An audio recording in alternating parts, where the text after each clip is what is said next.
Hey guys, I'm Maddie and welcome back to my channel. So it's been a while since I have posted, not a while, I think it's been like a little over a week, but honestly there's been some really big life changes and I have been stressed to the max, and when I get stressed I like shut down, I freeze, I have a hard time doing things above the bare minimum. So I just want to talk about it. I want to chat about some life updates, where I'm headed in life, what I'm doing, and yeah. And just talk about getting back into a routine. Not even getting back into a routine, just feeling like myself, finding the ambition to do things again. So let's do like a little catch up, shall we? Like 3 weeks ago, I had this whole epiphany that I wanted to change my career path. I wanted to go back to school in ideally January. I've applied for college as a medical lab tech. So those are the people that run all of the labs in hospitals and like private clinics and things like that, analyze data. If you're sick, they take your swabs, your like blood draws, spinal taps, things like that. If you need an antibiotic, if you have an infection, the lab techs do all of that laboratory analysis. So I applied to school for January intake. I probably won't hear back until like end of July, beginning of August if I got in. I'm pretty confident I will. I don't think I won't, but you never know. Never know. So I have a relative who works at a hospital and she kindly offered to take me on a tour of the lab just so I could see what the workspace is like, because I don't really know too much about it, honestly. So I took her up on the offer, did a tour of the lab at the hospital, all the different like disciplines and stuff, and it was so fascinating and really cool, and I think would be a really rewarding job. So I'm looking forward to that. That's still my plan. And then she was able to connect me with somebody at a college, so then I took a tour of a college and just solidified that this is the direction I want to head in. But that means another few years of schooling. That means going back to school, not working full time, switching up what I thought I was going to be doing. So that caused me a bit of stress. Not too much, because I can't actively do anything until I get accepted to school. Like I can't apply for scholarships, I can't buy textbooks, like there's nothing I can do right now until I get accepted, except wait. So it's just a waiting game for right now. But that being said, schooling's expensive. Going back to school is expensive. I do need to buy a new vehicle at some point before I go back. So like before January. So that's great, because my vehicle is fine right now. It's just old, just in a little bit of rough shape, high kilometers. So I would be driving back and forth to school. Like I wouldn't be living on campus, I'd be living at home and just driving every day. So I need a reliable vehicle that can get me there in one piece and not cause me anxiety that I'm gonna be broken down on the side of the road. So long story short, the dairy barn I'm working at, it's not full-time hours, it's like evening chores. So I have made the decision to leave there, and I have recently accepted a new job at a research lab. Honestly, it is very confidential, can't really go much into it. Like I did my interview, did a tour of the research facility, and then got a job offer after that. So I don't start there until the end of July, so I still have 3 weeks at the barn to just get my last few weeks in. It's very sad. This is what was causing me the most stress and causing me to freeze, was the thought of telling my boss I'm leaving, because I love that job so much. I would stay if money wasn't a factor, if I didn't need something full time. But I do. That's how you live life, is with money basically. So, and like, nothing bad happened at the barn. So it was like this was kind of unexpected. And like, I wasn't really actively looking for a new job. I was more so just like kind of scrolling, just seeing what was out there. And then this research lab position popped up. I applied, obviously got it. So there wasn't really much to tell my boss, I guess. And he knew it wasn't a forever thing, but it's not like we're ending on bad terms. So it wasn't like there was this reasoning that I could give other than it wasn't full-time hours, which sucks. It sucks. Like, obviously it's great leaving a job on a good term, but it sucks leaving on a term where neither one of us have control over. Like he doesn't have the full-time hours to give me, so there's nothing he can do. So it's just like all circumstantial why I'm leaving. And it's just very, very unfortunate because I love it there. Like, they treat me so well. I enjoy the job. I enjoy what I do every day, but at the same time, it's also time for me to move on to something different. If I do want to, well, obviously I do, get into the medical lab, it will be very beneficial to have this research experience under my belt and kind of work in a lab situation before going to school and things like that.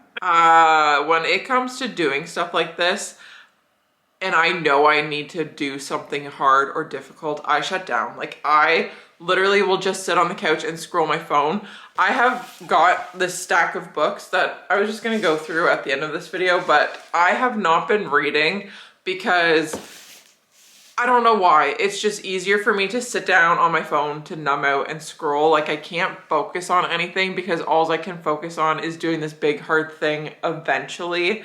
And I get so much in my head. I always do like the worst case scenario. Like when I had to quit, telling my boss like he's gonna be so mad at me, like he's gonna be really angry. And it's like, I can't control other people's emotions. I can control how I go about telling him, but I can't control how he's gonna react to this. So there's no point in future tripping and causing myself anxiety when there's nothing to be, like, I don't have anything to react to in return, if that makes sense. I'm learning this about myself because I've done it for as long as I can remember, but it's just been, I've been very much aware of this self-sabotaging. I've still been working out. I've still been eating. That's one thing. I haven't really resorted back to food to emotionally support me. I have been just scrolling out, numbing out and scrolling on my phone, like on Facebook or YouTube, especially the YouTube shorts, just trying to find something to satisfy that little anxious itch in me.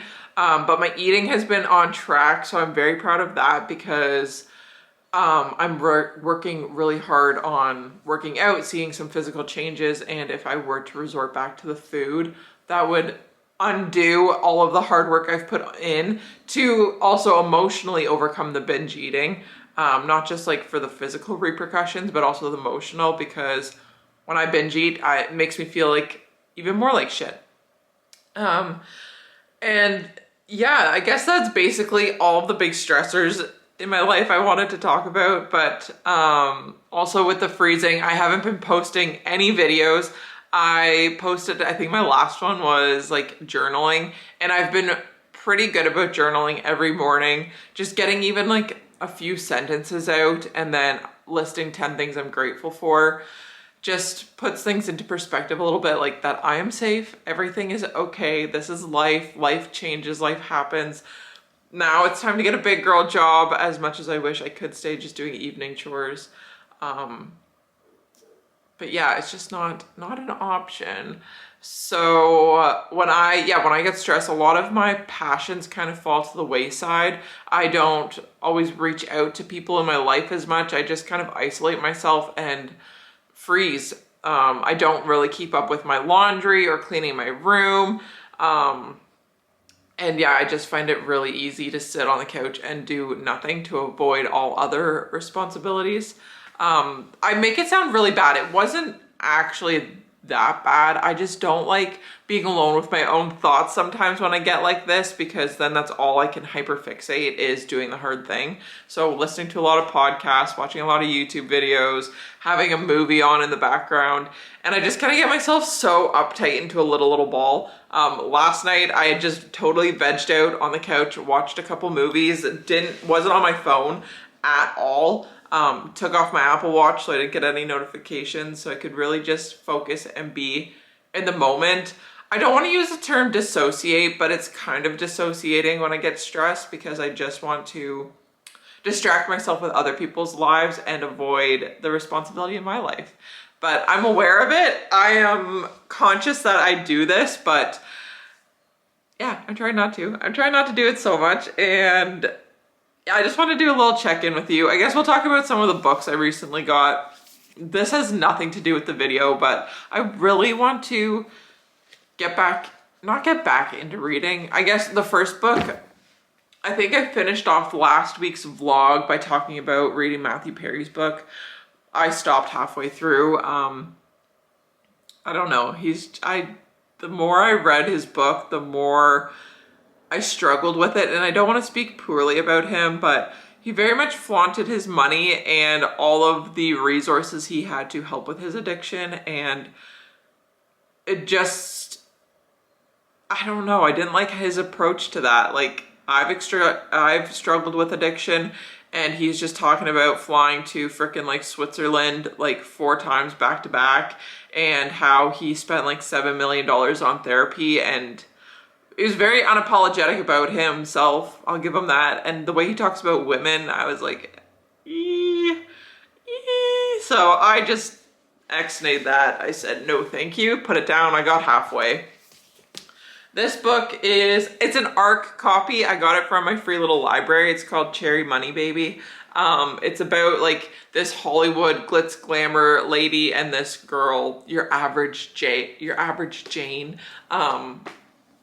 Yeah, but then their worlds colliding, and this like the average girl getting brought into like the Hollywood glitz and glam, and that's what I got. But I just thought it's cool because it's an ARC copy.